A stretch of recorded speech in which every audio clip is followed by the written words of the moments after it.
It is the year 1094 AD. The crusade for the Holy Land has been repulsed by the Saracens, and all of Christendom awaits the Holy Father to call an end to the expedition, for now. In the green and pleasant lands of England, a new king reigns over the people. The conqueror dead, his son Robert ascends the throne. But the royal princes still squabble as though they were children, and the nobles of England fear that the succession will be disputed. For Robert to maintain his throne, he must have the support of his loyal vassals, and so he seeks the glory of a victorious war against the French to lend legitimacy to his reign. Far north of London, Osulf of Bamburgh has returned from his expedition to the Holy Land, but rumours swirl of a strange affliction assailing the noble lord. I am Osulf of Bamburgh, Duke of Northumberland by the grace of William the Conqueror, Crusader Knight of Christendom, and Lord Paramount of the Goblin tribes in the basement. I have journeyed to the Holy Land to rid it of the Saracens, and on this journey my eyes have been opened to the wonders of the world. And yet I returned to a kingdom ruled by a boy, the king that won his throne in glorious battle, buried in his crypt in Normandy. Still, it is not for me to judge the Lord's decision to take the conqueror unto him, and leave us, these squabbling boys. What will be, will be. If war breaks out between the Norman princes, then at least my troops are battle-hardened and armed with dwarven steel. In May of 1094, I send a carefully written message to the king, extolling my virtues and loyalty in this troubled time, and request an expansion of my authority to better serve his reign. While getting the advice of the monks of Lindisfarne in writing this message, I find that they make a delicious drink from the grapes grown on the island, and my writing may have become more messy towards the end. It is after chasing down a gopher in my chambers that my chancellor returns to me, brandishing a deed signed by the king himself. I am to receive lands in the county of Bedford, just a day's hard ride from the capital. I may not have found the gopher, but this day is not wasted after all. In June, I make it known in the realm that I am seeking the best tutors to school Haldan on how to rule my lands after I leave this mortal coil. When soldiers wearing the livery of the king arrive in Bamburgh to collect my son, I can't help but admire my liege's humour. It only gets funnier as his carriage disappears over the horizon. I shake my head and wipe the tears of laughter from my eyes. My liege is such a gallant ruffian. I take my own horse down to the capital to recover my son from this royal jape, patting King Robert on the back as I march out of the Tower of London, thanking him for such an amusing distraction. Some of his guards chase us on horseback, but we speed away from them, waving and cheering. Once back in Bamburgh, I put Haldan in the careful care of Miss Bolingbroke to learn the ways of his ancestors. Those Normans, they know how to entertain. I'm barely under the portcullis when a messenger arrives, telling of a raid by those disgusting, vile, inbred barbarians from over Offa's Dyke, the Welsh. My father fought the Welsh, and his father fought the Welsh, and his father fought the Welsh. His father was on good terms with them. They went hunting, it was lovely apparently, but his father fought the Welsh. I happily send my required levy to the king to push the smooth-faced sheep lovers back across the ditch. In August, I summon my council and make my case that I should have more legal rights in my own realm. I am eloquent and charismatic, and also rich, and my council happily accepts my point. By the end of the year, Haldan is old enough to hold an axe, and so I have the quartermaster give him daily lessons on how to handle a weapon, and I myself pass on my expert knowledge on strategy. After thinking back to my time in the Crusade, and how I got lost on the way to the Holy Land, I decide it is worthwhile studying the scriptures. I'd not paid much attention to the priests as a child, so perhaps I got confused. In April, I succeed in arranging a very prestigious marriage for my daughter, Githa. She set sail for the lands of Iberia to wed the new king, Garcia of, Navarre? I don't know, and I can't place it on the map, but if he's king, she should be happy. I soon hear sad tidings. As Cecilia de Normandy, my former sister-in-law, has fallen from a sickness of the lungs. I raised her child as my own, and always cared for her. I am crestfallen. But weddings always cheer me up, so I have Wulfgifu marry my steward Einhir. Over the border, the barbaric Scots fight amongst themselves, as well as the Norwegians that cling to the rocks of the coast. If they're fighting each other, they won't be rampaging through my lands. After asking for the meaning behind one of the passages in the Bible, Bishop Inwer takes me under his spiritual wing, and we become good friends. It is Inwer that points out the folly of keeping Samson as my spymaster, what with his fascination with knives and regular orders of poison, and oddly manure, and the way he regularly stands up in council meetings and screams that I should die and burn in hell.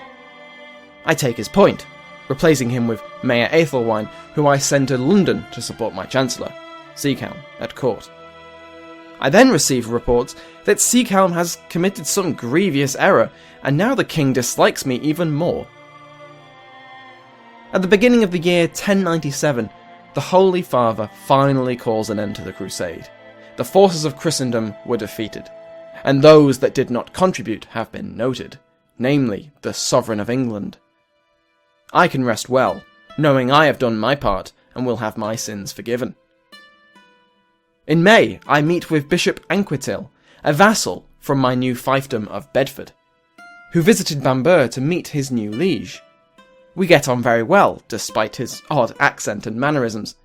Innocentus II passes into the arms of the Lord in June, and Pope Alexander IV assumes the papal throne. In an effort to mend relations with Samson, who still wanders my halls stroking his knives, I attempt to have him installed as a bishop. It would have the added benefit of getting him out of my castle. But Alexander refuses, to my chagrin.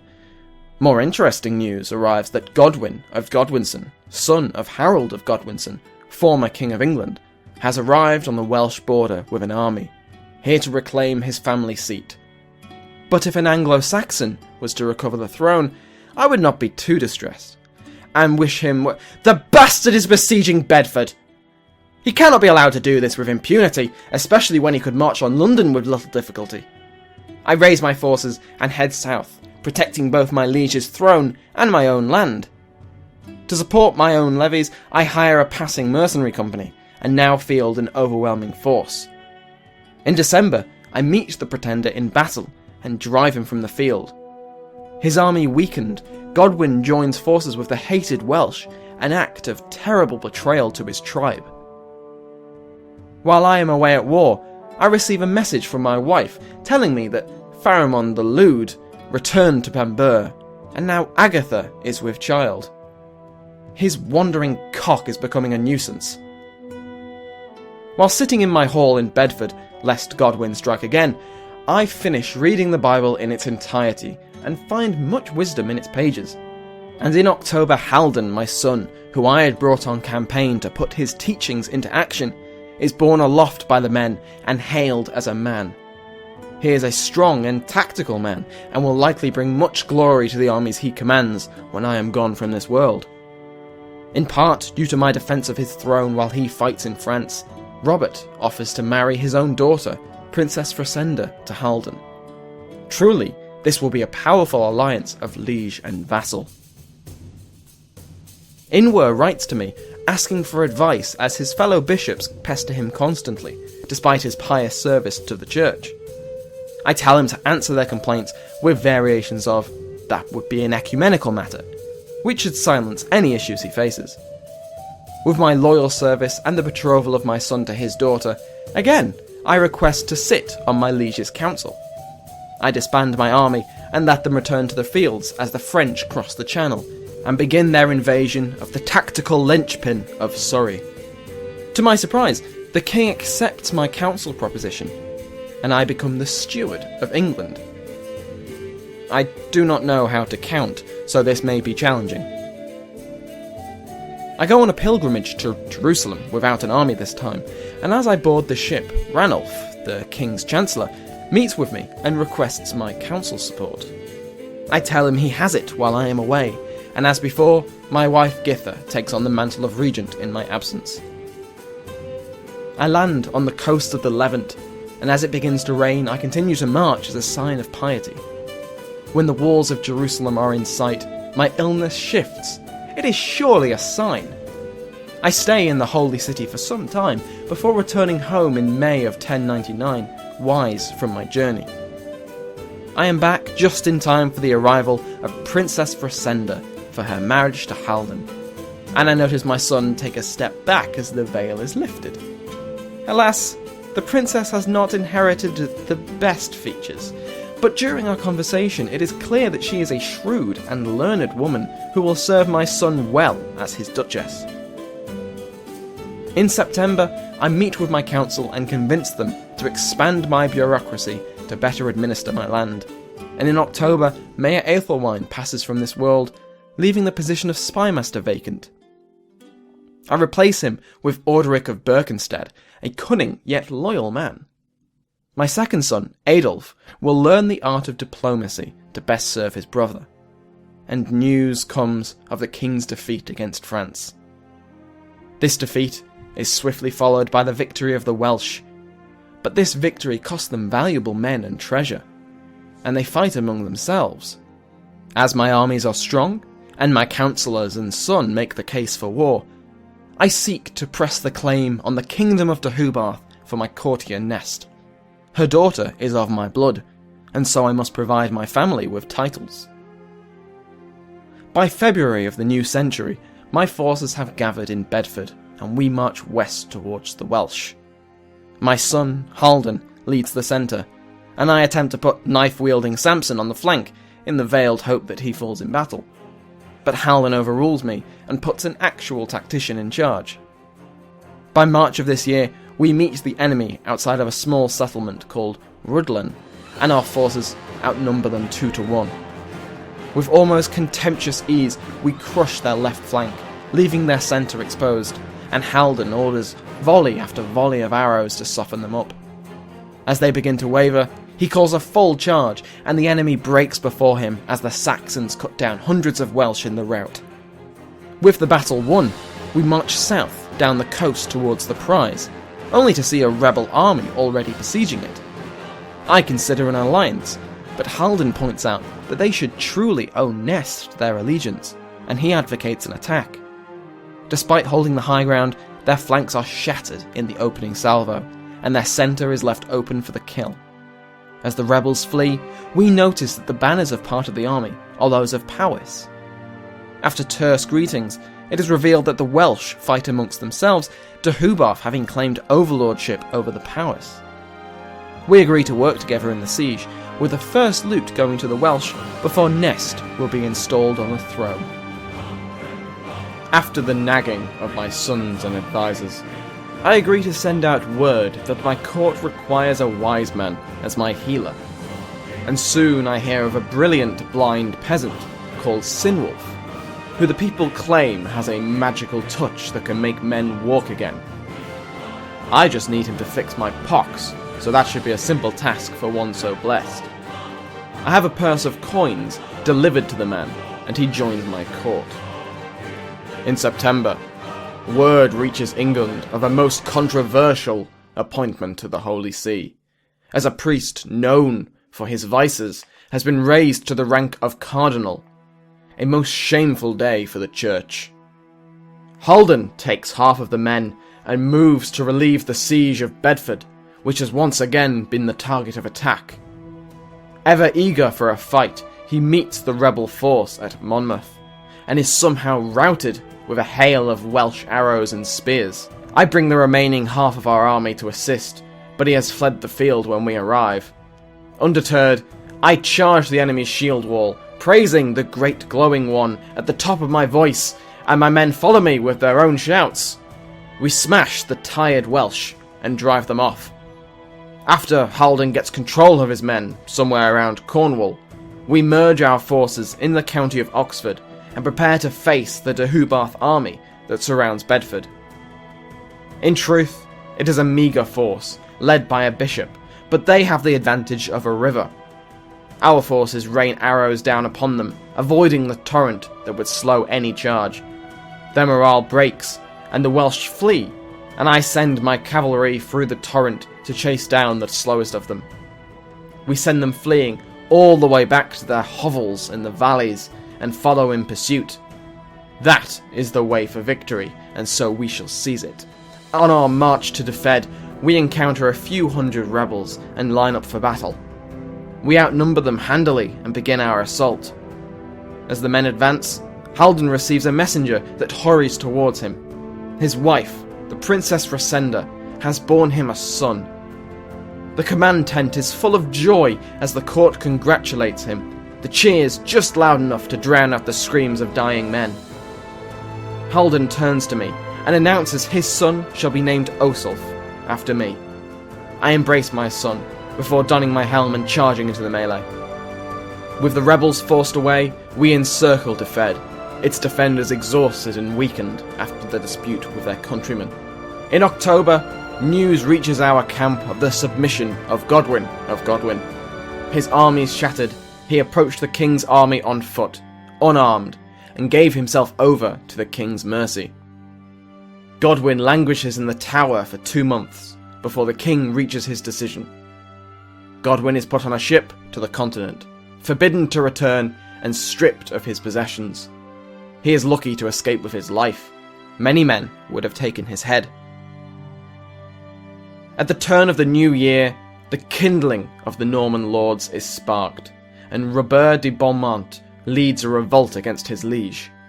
My forces remain in Wales to leave the Normans to their squabbles. After reminding Duke Ranulph of Somerset of our friendship and trust, I propose that his young daughter be betrothed to one of my sons, Adolf. After sending the message, I retire to my tent with orders that none disturb me. I must commune with the star spirits and learn the way forward, as per the deal I made with the goblin chieftains when I became their overlord.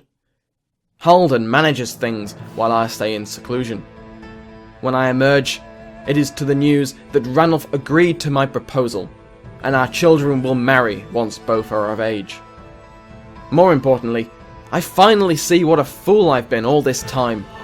There are no goblin tribes, no dwarves, and the Holy Land is nowhere near the Baltic. It is such a relief to be sane once again. Now I will only act on what I know to be true, or what my spiritual companion suggests. He was great company over those long days in that stuffy tent. I'd have gone mad without him. Holding a castle to siege means a lot of spare time, and Bishop Sighelm suggests that I learn the local language and offers to aid me in my studies. Well, I laugh him out of my tent. If they can't speak my language, they aren't worth talking to. A ship arrives bearing my daughter, Githa, who I have not seen since she married the king of that little mountain kingdom across the sea. Her royal husband has tragically died of fever, and so she was sadly widowed. I dabbed her tears, consoled her of her loss, and told her that she was going to marry our kinsman in the land of the Scots. I think she was pleased. I'm not sure. I knew it was going to be an interesting day when my guards informed me that Edgar the Atheling was here to meet with me. The man that could have been my king, who was proclaimed king of the English after that most famous battle with the Conqueror. A hall of men's voices has no power against an army, however, and so the young boy was discarded, wandering the country seeking support for his claim to the throne, although not too loudly. Wouldn't want the Normans hearing of it after all.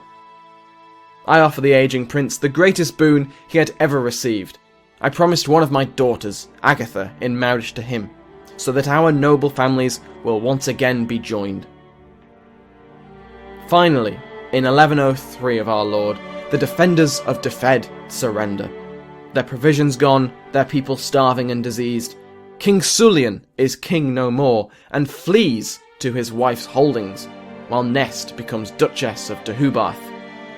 King Robert congratulates both myself and Nest on our victory, and Nest, to my surprise, offers herself as a loyal vassal to the king. Surely she would have preferred her independence out here in the valleys and hills, but she kneels before the king and kisses his rings, making her oath, promising what soldiers she can in his fight against the rebel. When I return to Bamburgh, I hear some idle chatter of the foul deeds King Robert is said to have committed, with some calling him the Tormentor for his cruelty. I am also saddened to hear that my noble marshal, Hereward the Wake, has passed. What a life he led. Princess Fresenda comes to me, furious with my son. According to her, the boy has been straying from the marriage bed. While I sympathise with her shame, I cannot in good conscience reprimand my son when I was worse in my youth. My spiritual companion, who has been with me since that muddy tent in Wales, speaks so much sense. Samson, that cur that is now taken to carrying a loaded crossbow around, has been taking potshots at me, once even when I was on the privy. Something must be done about him, I think. Oh, just kill him already. He's your rival, and he wants you dead. You can't imprison and execute him because he hasn't committed a crime, and you'll just get a load of tyranny modifiers, so you'll just have to murder him. Good idea, voice in my head. I make some inquiries, and there is a substantial number of people who are tired of the trigger-happy bastard. We should be able to make something happen between us. In May 1104, a call for mourning comes from the clergy. The king has been killed, murdered, some say, by his own daughter. His eldest son, Nigel, ascends the throne. With the civil war still raging, and the new king weak and unpopular, the voice in my head speaks again. Your wife has a weak claim on the throne, which can be pressed because of the current war. Even if you white peace, the claim can be inherited, and you can try again when you're playing as your son. I don't truly understand what the voice is saying, but it seems like a good idea. My armies are seasoned, yet fresh, while the royal forces are defeated and battered by the rebellion. Order must be restored, and I declare to the realm that Githa should be queen. I soon hear of plots against her life, something I cannot accept, and I closet her away in the keep to try and keep her safe, while I decide what to do. In this dark time, it is a ray of sunlight when the Atheling and my daughter give me a grandson, who they call Wulfgert, shortly followed by another child of the family, born to my niece Githa. These joyous births are surely a sign of divine favour, and after word reaches Bamburgh of the defeat of the royal army, I make my choice. I send a messenger to the king, escorted by 200 armoured carls, that declare that I back the claim of Githa of the House of Godwin, daughter of a murdered king, descendant of the noble Anglo-Saxons, the rightful ruler of the Kingdom of England. I will defend her rule with the last drop of my blood, till the last sword breaks and the final axe falls. While that retinue makes the journey to the capital, I ready my forces for war. My messenger returns rather quickly, however, with a full complement of men, none of which I expected to really see alive again, as well as a small wooden box. Apparently, he was halfway through reciting Githa's titles when Nigel gratefully handed over his crown and walked out of the room. Opening the box, the golden crown of state is held within.